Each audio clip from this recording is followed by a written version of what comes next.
Pembuktian selanjutnya setelah normalisasi adalah penggunaan aturan inferensi. Jadi kita akan menggunakan aturan inferensi yang 7 tadi ya dalam membuktikan validitas argumen. Baik, ini diberikan ada premis ya. Contoh langsung saya pindahkan ke kertas saja. Premis satunya P maka Q, premis 2-nya negasi P maka R, premis 3 negasi Q, konklusinya katanya R. Ini ya penulisannya, kita beri nomor di depannya dulu, ini ya, untuk memudahkan ya, untuk memudahkan membaca proses pembuktian validitas argumen. Premis satunya katanya P maka Q. Ini kita kasih keterangan di sini, premis 1. Nomor 2, premis 2-nya adalah negasi P maka R. Ini adalah premis 2. Dan premis 3-nya adalah negasi Q. Premis 3. Katanya konklusinya adalah R, berarti ini adalah tujuan kita. Cara mengerjakannya begini. Pertama, kita lihat dulu tujuannya. Tujuannya apa? R. R ada di premis berapa? Premis kedua. Premis kedua terhambat oleh negasi P. Kita cari lagi yang ada P-nya di mana? P-nya ada di premis 1. Ya, ini jadi kayak ini ya, mengerjakan mundur ya. Nah, ini negasi P. Di sini P-nya ada di premis 1, tapi P kita butuhnya P-nya, tapi di sini ada Q. Nah, Q di sini bisa dikerjakan menggunakan premis 3. Berarti ini yang pertama kali kita kerjakan. Premis 1 dan 3.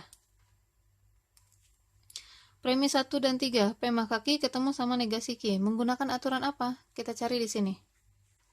P maka Q, negasi Q. Sama ya, ternyata.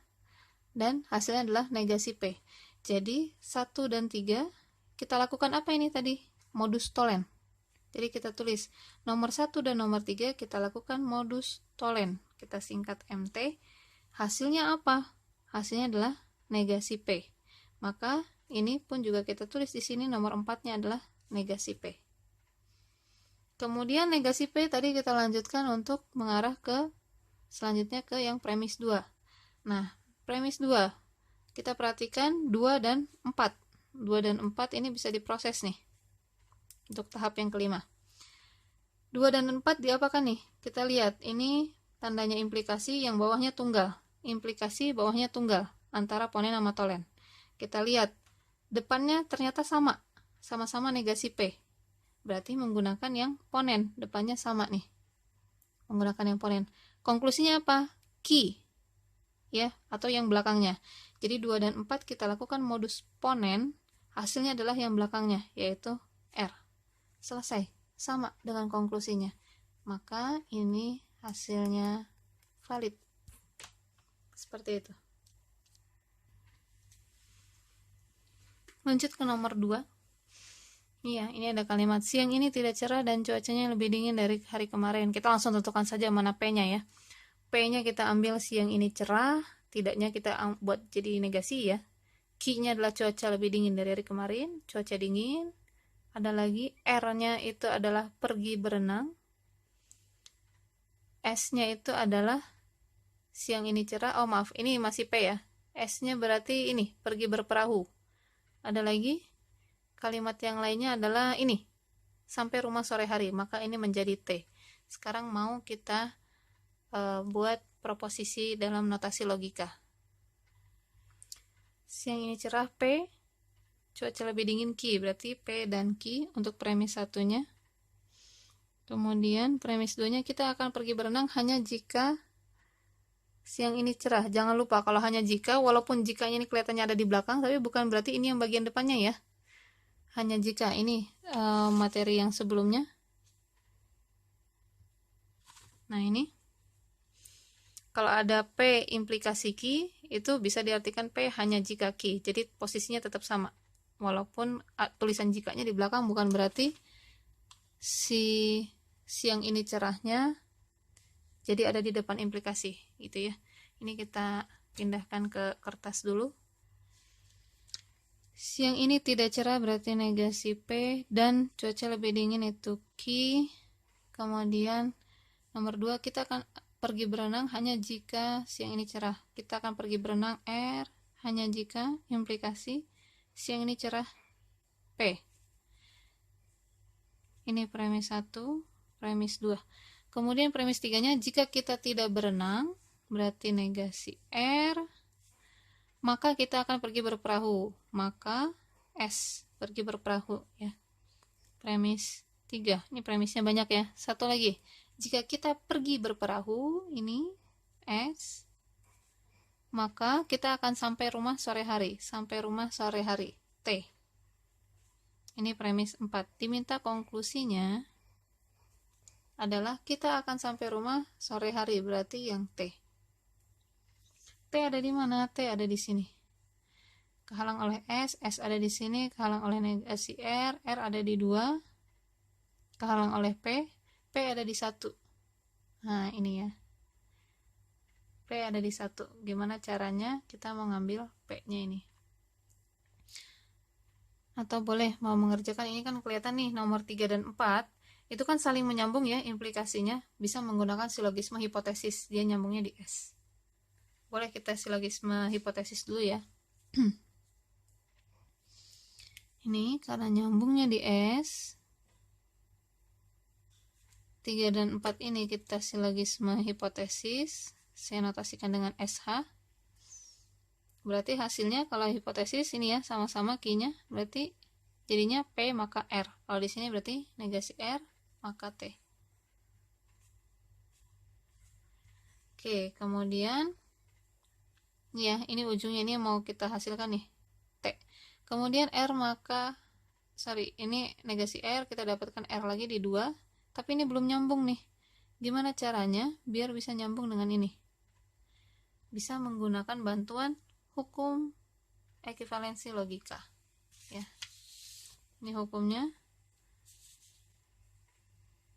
Kita akan menggunakan hukum kontrapositif. Kenapa kontrapositif? Itu rubah posisi dan memberikan tanda negasi. Jadi kalau yang nomor 2-nya itu saya menggunakan kontrapositif, nah ini berarti kan tinggal saya tukar, P-nya di depan, R-nya di belakang, tapi jangan lupa diberi negasi gitu. Jadi bisa dicampur ya, antara materi ekivalensi logika bisa digunakan juga dalam materi validitas argumen ini. Ya, jadi tidak hanya menggunakan aturan inferensi saja. Kemudian kita lihat ini bisa menggunakan apa? Nyambung nih sekarang, udah sama-sama negasi R. Nyambung di negasi R, hati-hati ya, arahnya bukan dari sini ke sini ya. Tapi lihat panahnya, negasi P maka T. Jadi 5 dan 6 kita lakukan lagi silogisme hipotesis, hasilnya negasi P maka T ke sini. Ya, maaf. Negasi P maka T ke sini. Selanjutnya, kita mau ambil T-nya saja nih, tapi terganggu oleh negasi P. Negasi P ada di sini. Nah, ini bisa menggunakan hukum apa nih? Ada dan, mau kita ambil sebutuhnya saja, yaitu simplifikasi. Jadi bisa kan, saya ambil kalau ada P dan Q, saya ambil P-nya saja. Ambil Q-nya saja juga boleh. Gitu ya. Nah, di sini negasi P dan Q, saya butuh negasi P-nya saja. Jadi yang satu saya simplifikasi. Kemudian saya ambil negasi P-nya saja, ya, yang satu ini. Kemudian 7 dan 8 bisa dilakukan apa nih? Terakhir. Bahwa depannya, bagian depannya sama. Ini bentuk implikasi, ini tunggal. Berarti antara ponen sama tolen. Kita lihat, ternyata depannya sama berarti pakai ponen, hasilnya adalah yang belakangnya. Adalah T. 7 dan 8 menggunakan modus ponen. Selesai, sesuai dengan konklusi yang diinginkan. Maka dia adalah valid.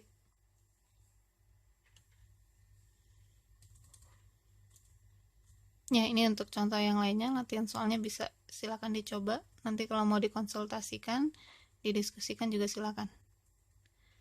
Nah, materi terakhir adalah conditional proof. Nah, ini sama pembuktian validitas argumen, tapi ada kondisi kondisional. Ini akan lebih memudahkan pengerjaan. Ya, jadi di sini ada ketika kita melihat, ini khusus untuk konklusi yang bentuknya berupa implikasi X maka Y, maka ini bisa menggunakan conditional proof.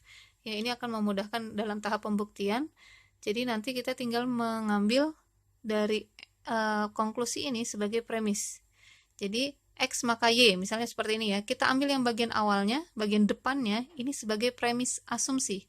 Kita tarik X-nya sebagai premis asumsi dan kita gunakan dia sebagai layaknya premis yang lainnya. Ini akan memudahkan. Ya. Ini dasarnya, ini bisa dibaca ya. Kita langsung masuk ke contoh.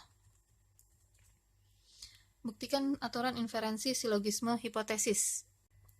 Kita pindahkan silogisme hipotesis ini ya, P maka Q, Q maka R. Nah, ini berarti yang satu, premis satu adalah P maka Q, yang premis kedua adalah Q maka R, dan diminta konklusinya adalah P maka R. Nah, cara conditional proof itu kita jadikan yang awal ini sebagai premis asumsi. Jadi kalau yang ini adalah premis 1, premis 2, maka yang ketiga P ini kita masukkan ke sini sebagai premis asumsi. Saya notasikan dengan pas ya, premis asumsi. Maka ini bisa digunakan sebagai premis layaknya yang lain gitu ya. Jadi bisa menggunakan aturan inferensi yang lain. Baik, berarti dari sini kita mau menghasilkan R, jadi hasilnya itu tinggal yang R-nya saja. Jadi ini adalah konklusi baru. Ya, yaitu R. Jadi kita tujuannya adalah R dulu. Nanti baru kita tuliskan bahwa kita menggunakan conditional proof. Baik, P di sini kita mau mendapatkan R, R-nya ada di 2, terhalang oleh Q, Q ada di 1, terhalang oleh P ada di 3. 1 sama 3, P maka Q ketemu dengan P maka Q ketemu dengan P, hasilnya adalah Q menggunakan modus ponen. 1 dan 3 modus ponen. Kemudian ini Q-nya bisa dengan 2, diapakan nih? Q maka R, di sini Q bisa menggunakan ponen lagi ya. Jadi karena depannya sama, hasilnya adalah yang belakangnya, yaitu R. Berarti 2 dan 4 kita lakukan modus ponen lagi. Nah, ini udah nyampe nih ke sini. Udah nyampe ke R. Jadi caranya ini dijadikan premis asumsi, tinggal membuktikan yang belakangnya saja.